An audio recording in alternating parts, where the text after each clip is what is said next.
And may I say good afternoon to each and every one of you, and welcome to a special council meeting for the Township of Douro-Dummer here on this December 7th, 2021, and we welcome everyone.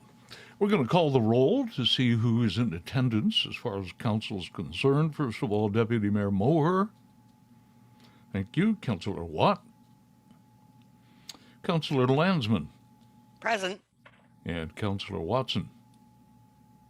Okay, all members of council are present. Also with us today, we have our Manager of Public Works, Jake Condon. Jake, how are you? I hope you appreciate the fact I introduced you before our CAO, Alana Arthurs. Just don't get used to it. That's good. And Alana is here, and our clerk as well, Martina, is also here, and our very special guest is Eric St. Pierre of DM Wills, who will be conducting the meat of today's meeting. We respectfully acknowledge that we're on the treaty and traditional territory of the Mississauga Anishinaabe, and we offer our gratitude to the First Peoples for their care for and teachings about our relations. May we honor those teachings. Is there any disclosure of pecuniary interest with any of the members of council? Seeing none, the agenda from the 5th of October is before you. Could I have a motion, please, to receive and approve that agenda? Councillor Landsman and Deputy Mayor Moher, all in favor? That motion is approved. Okay, the only reason and the only discussion for today's meeting, just so you know, is the Township of Douro-Dummer Roads Needs Study. And Eric, we'd like to welcome you to our special meeting, and we're going to turn it right over to you. We have a lot of listening to do here, and Jake will be counting on you for any local perspective as well. So without further ado, Eric, it's all yours. Thank you very much, Mr. Mayor. I'm just going to share my presentation screen now.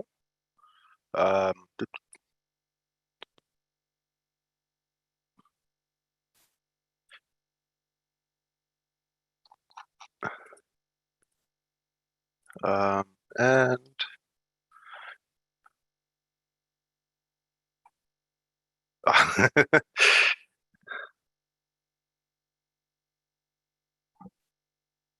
where is my slideshow view? Oh, here we go.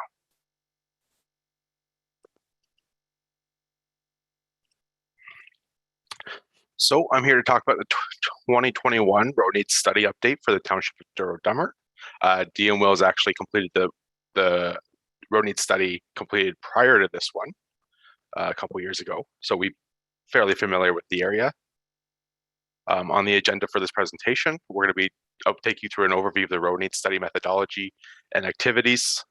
I'll show you a summary of the township's road infrastructure, a summary of the findings and budget considerations as per our report, and how the road work prioritization works in our report methodology. Excuse me. So what we did for this road needs study is we did a combined MTO manual for municipal roads methodology with pavement condition index. As per the asset management planning regulation, you do have to have a PCI or develop an average PCI for your hard top surfaces. However, the PCI doesn't really work for your loose top surfaces, of which you have a significant amount, and it's PCI for HBC asphalt versus surface treated asphalt roads are similar but somewhat different, and it's not exactly oranges or it's not exactly apples to apples. It's apples to pears. Not quite apples to oranges, but apples to pears would be a good metaphor. So what we did is we completed a visual inspection of the entire 260-kilometer road network. This is the inventory manual. Just to give you a brief overview, it's a holistic approach. So it looks at the road base, the surface condition, surface widths, the surface type, what the drainage looks like for the road in general, the road's alignment, inferred maintenance demand from potholes and other distresses, as well as doing the PCI for the hardtop surfaces. And what we did is we identified your critical deficiencies in your existing network. That's your 1 to 5, and your 6 to 10 year needs as per the inventory manual. And we gave an overall condition rating assigned to each road segment based on the above criteria, with an additional PCI for your LCB and your HCB surfaces. So road sections are classified as either rural, semi-urban, or urban. And then for class, they're local, collector, or arterial. I don't believe you have any arterial roads under your current management, but you do have some fair amount of local and collectors. And then the roads were prioritized based on the condition rating and the volume, and the traffic volumes were based on counts provided by the municipality. So just as a quick summary of your road network, slight majority of your roads are gravel. You also have almost 45% is surface treatment, and you have about 7 kilometers of hot mix. So just as a little briefer for anyone who doesn't know the difference between surface treatment and hot mix is actually it's a asphalt concrete is what we call it. So it's where the asphalt is used as a binder with the aggregate in kind of in the matrix. The surface treatment is where they spray down some asphalt emulsion, and then they pad on aggregate on top of that and to impregnate it into the asphalt, so it's not all up through the surface treatment. It's more that's why it's called surface treatment. And I trust you guys understand what gravel roads are. Your roadside environment, you've got about 250 kilometers of rural roads and 10 kilometers of semi-urban roads. As I said, it's largely a rural municipality. We define semi-urban where greater than 50% of the adjacent properties are developed, or you have curb and gutter on one side, and urban is where you have curb and gutter on both sides. Just as a little, under the inventory manual. So the average structural adequacy of your roads is 14.9 out of 20. The structural adequacy is a number that represents how good how well the road is performing. It's like how good it looks, I suppose I should say. How strong it looks, how capable it looks. And your average PCI of your hardtop surface is 74.7. Just to give you, and PCI is out of 100. I guess I should mention that. And just to give you a perspective, a road that's has a structural adequacy of 14.9 is in pretty good shape, and a hardtop road that has a PCI of 74.7 could probably use another surface soon, but it's definitely in a decent shape and would be good to resurface or rehabilitate in the medium term. So as previously stated, we identified your capital improvement plan by looking at your now 1 to 5 and 6 to 10 year structural needs as per the inventory manual, and we identified 53 roads with structural needs over the next 10 years at an estimated cost of $2.7 million. One of the faults of the inventory manual is it stresses fixing the worst roads first. Multiple studies and the current state of the line asset management best practices is that it's almost always better to rehabilitate your good roads before waiting for them to become a now or 1 to 5 year need. This has been found in multiple findings to this effect. And this is a nice little graph that we like to show councils representing how the road condition deteriorates over time. So usually you get a fairly long run of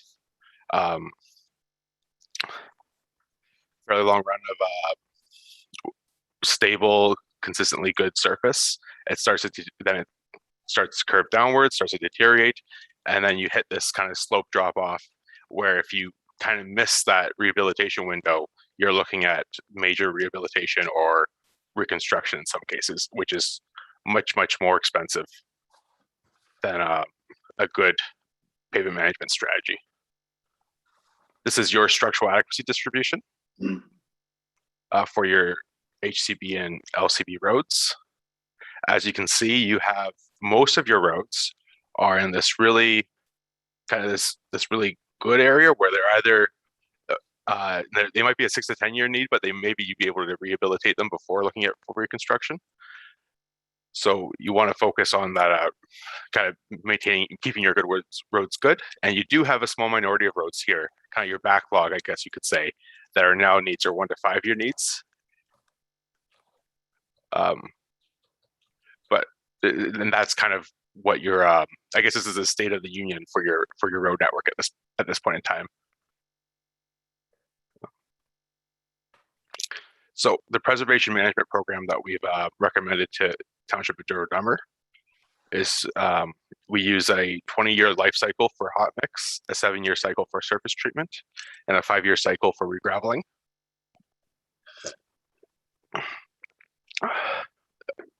Doing this, we have an annual roads resurfacing budget of $1 million to keep the good roads good. So this $1 million budget wouldn't be spent on these poor roads. You'd be putting it towards keeping these roads good.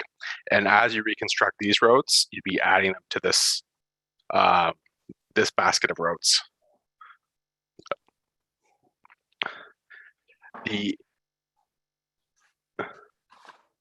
And on top of that, we also recommend sorry, this there's a mistake in the there's a mistake in the presentation here. This should not read annual roads resurfacing budget. It should be annual roads preservation budget. So the preservation budget, that's for technologies like slurry seal, microsurfacing, crack sealing, all that good stuff. This is above and beyond resurfacing. And this really does, these are cost-effective road technologies that you would use to even before a road starts to deteriorate. You might apply it at the top of the curve over here, and it'll stretch out that degradation curve for you. And I apologize for the mistake in the presentation there, but that's for preservation budget, not resurfacing. And we also recommend having a dedicated road maintenance program for the roadside, including brush clearing and ditch cleanout. In general, we recommend that all your rural roads should be touched up every 10 years. So it is often cost beneficial for a municipality to have a dedicated team for that, or a dedicated program to complete that. And that will, the brush clearing and the ditch cleanout, that gets the sun on the road in the winter. It's helpful for winter maintenance, and also lets the road base dry up faster and better and drain, which gives you stronger pavement structure. Now, the prioritization method that we use, that's from the inventory manual. It's the priority rating is a function of condition rating, CR, and traffic level. So the worse the road is and the more highly trafficked it is, the higher priority it becomes in the list. So this is a tool to assist in which road should be addressed first, but it's not a timing tool. So you don't want to necessarily use this for timing. Don't want to use this to time your preventative maintenance, because if you do that, you're going to be waiting until they all become in too poor shape to use those technologies.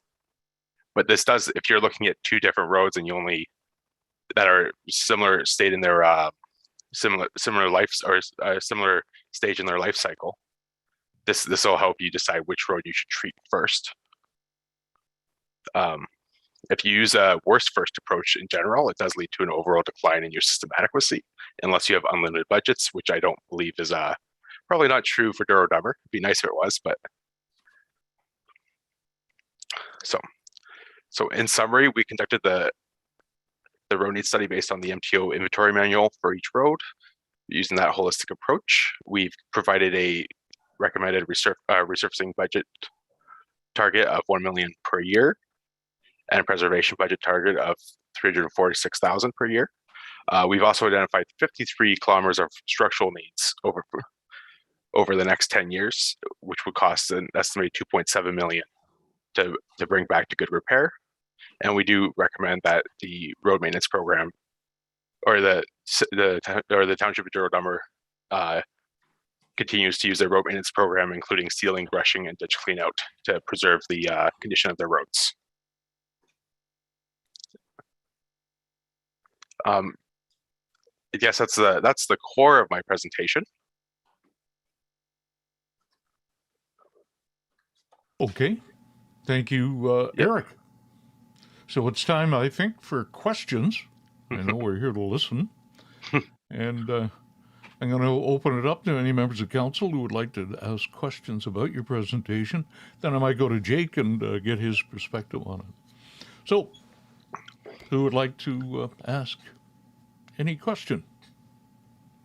Go ahead, Sheila. Thank you. Through you to Eric.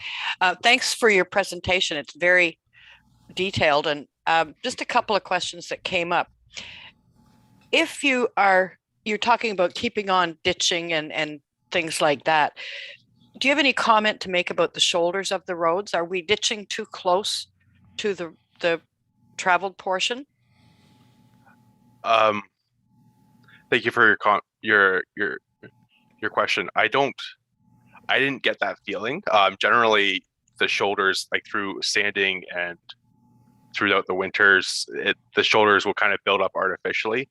And when you clean those ditches up, it might look like you're cutting into the shoulder, but really you're just removing the built up sand, which is doesn't really have much structural value on the shoulders. Okay, thank you. And no, my other question was answered. Thank you. Okay, thank you. Okay, anybody else? Any questions? Go ahead, Tom. Thank you, Mr. Mayor. Through you, Eric. The $1 million per year plus the 346,000. Is that just to keep us to the status quo and keep things going the way we are, or does that get us ahead any? Because every year it's talked about we'd like to get further ahead with more hard topping and do another road this year, another road next year, maybe a couple roads, whatever. Does that include that, or does that just keep us even to where we are and keep us going? So the 1 million per year, theoretically, that's all you'd have to spend to keep everything stable in the medium term. In the long term, you're going to lose roads because eventually you do have to reconstruct a road. You can't rehabilitate indefinitely. So that if you're going to, like, the 1 million per year would be a target. If you wanted just to keep it stable and save money, like, that would be like the lowest you should be spending. The 346K per year, that would extend the service life of your roads. You'd probably see cost savings from that in the long run, but of course you'd have to spend money now to realize that. And the 2.7 million, that would be your backlog at this time. Does that answer your question? And Eric, that very well might be the reason why perhaps in the past we should have been putting more money away on our roads so that we could we could look after that eventuality and not get behind the 8 ball. Yeah. Anybody else? Carl, go ahead. Thank you. I've got a couple of questions, and thank you for the presentation, for the work that you did out in the field on our roads. Page 5 of your presentation, the picture down in the right-hand corner, lower right. Yeah, I'm just going to stop sharing. I'm going to open it. I'm going to open it up and share the presentation. Sorry, I thought you were talking about the report for a second. Yep. I just wonder where it is. Maybe Jake could help me. It looks like with the lines on the middle and the center, or on the edge. I see. Painted any roads in our municipality. That looks like maybe a county road. Right there. The Dummer Ashfield Road. To tell you the truth, this picture, I was just going through the pictures on our file for this project. Oh, okay. So it's like I don't think that's a county road, but if it is, they may have just had a picture of the county road in the folder, and I thought, oh, that looks like a nice asphalt road I can That include. is a nice one. But so it might. I do apologize if that's not actually your road, but I was like, when I was just putting this presentation together, I was just looking for pretty pictures for my to show you guys. And It looks like County Road 8. Yeah. On the Asphodel Norwood or Asphodel-Dummer boundary, but I could be wrong.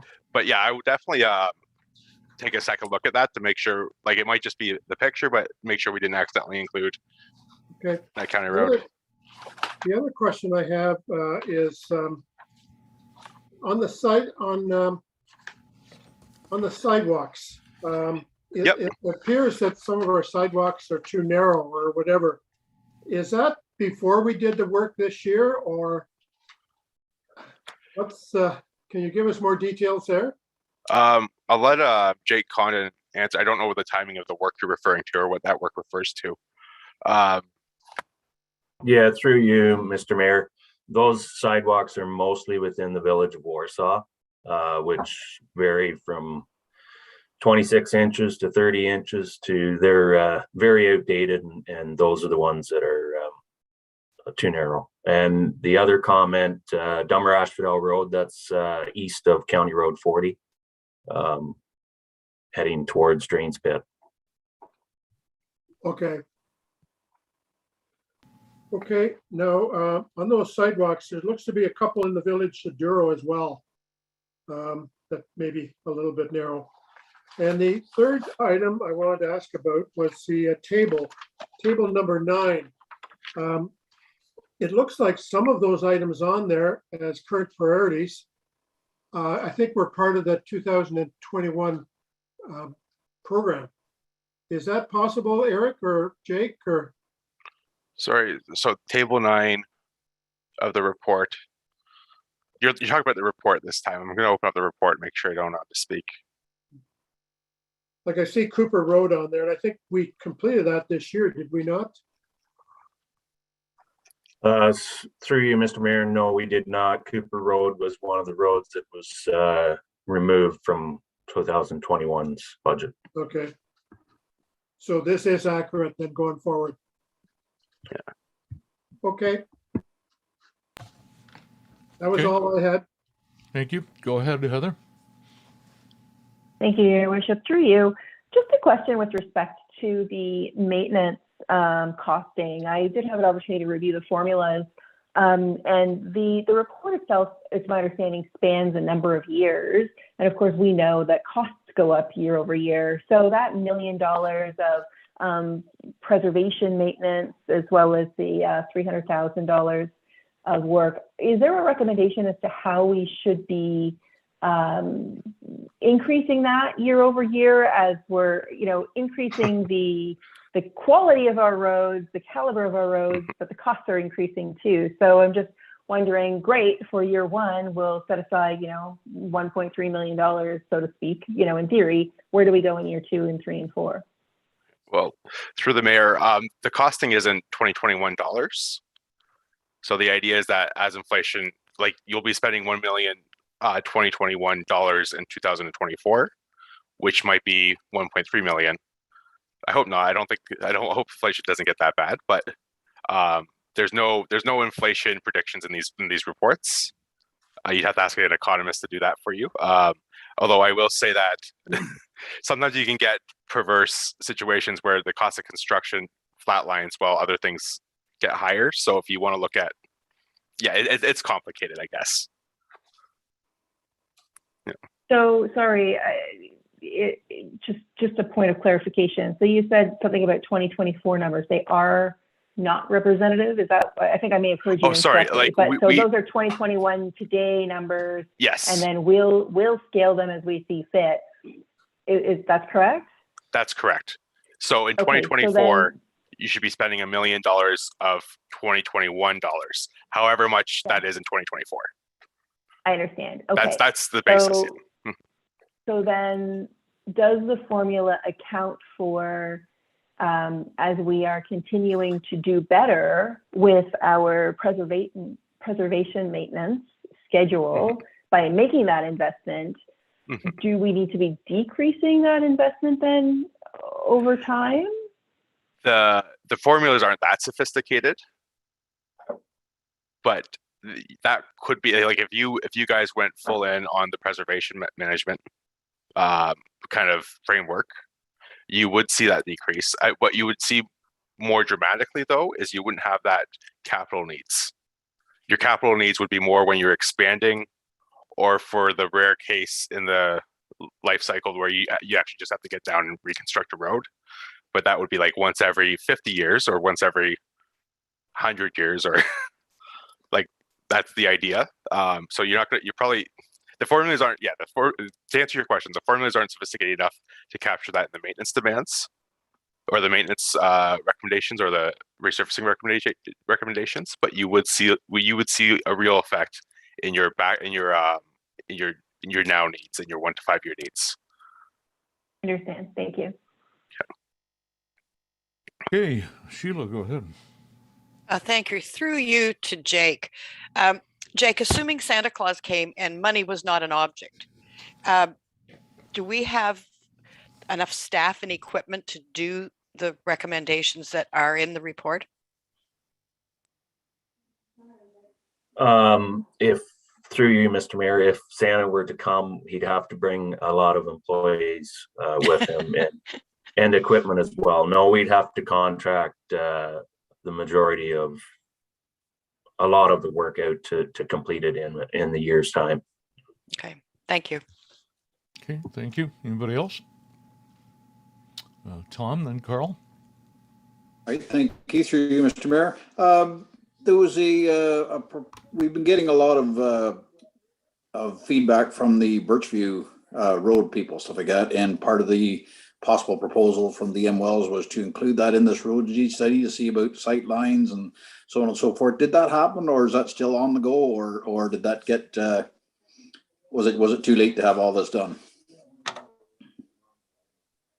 Through you, Mr. Mayor, that was on over and above the roads needs study. It was a separate study that I think DM Wells is nearing completion, but I can let Eric give an update on that. I guess I don't want to give any results back since we haven't shared anything with the township yet.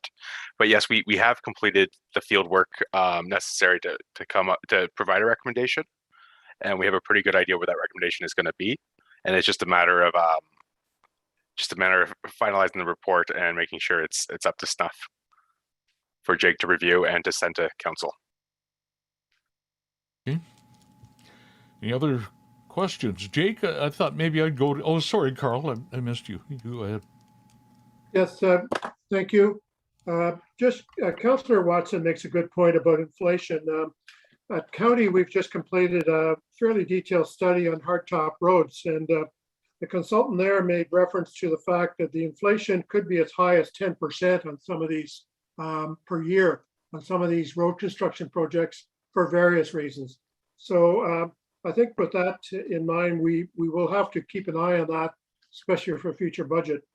The second thing is 2022, we're probably going to be getting close to approving that on Thursday night. Are there any items on this report, Jake, that we should be maybe re-looking at or removing something and adding something else because of the priority? Or have we pretty well got it covered?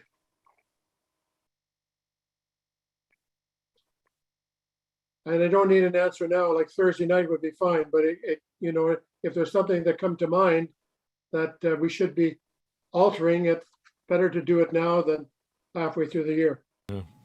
No, I can comment on it. We have in table 9 there of the now needs, we have 3 sections in 22's budget to be completed. That's Payne Line, Cooper Road, and Bradfield Road.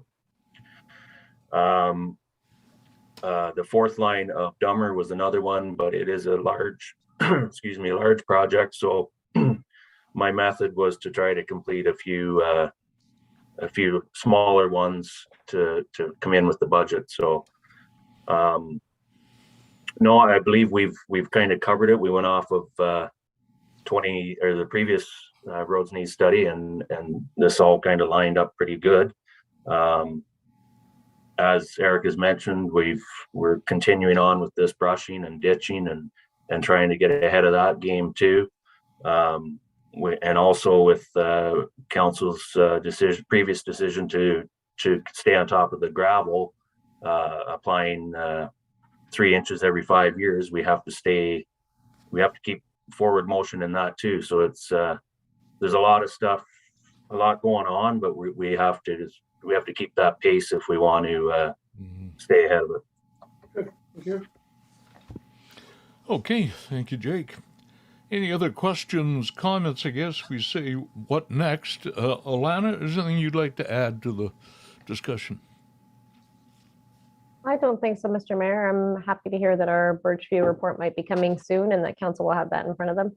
I know Jake has gone through this roads need study and identified those roads that require some treatment for the budget. So we'll see that on Thursday. Okay. I don't believe there's anything else. Eric, thank you very much for a great presentation and for all the work you've done. That's great. Thank you very much, Mr. Mayor. You can get on the road Oh. again. Yeah. Oh, do you want me to log out then? No, we're all Oh, done. sorry. You Okay. can log out with the rest of us. Sure. I will ask for a motion, please, to adjourn the meeting. Carl, Mr. Mayor, do you Heather. want to receive the report first, or? do you want it received, Martina? Yes, please, Mr. Mayor. Okay, Carl is moving to receive it, and Sheila will second it. All in favor? Approved, and a motion to adjourn, please. Heather? And seconded by Carl. All in Here. favor? Okay, thank you. This meeting is over. We'll see everybody right here, same place at 5 o'clock in just 25 minutes or so. Thank you all. Thank you.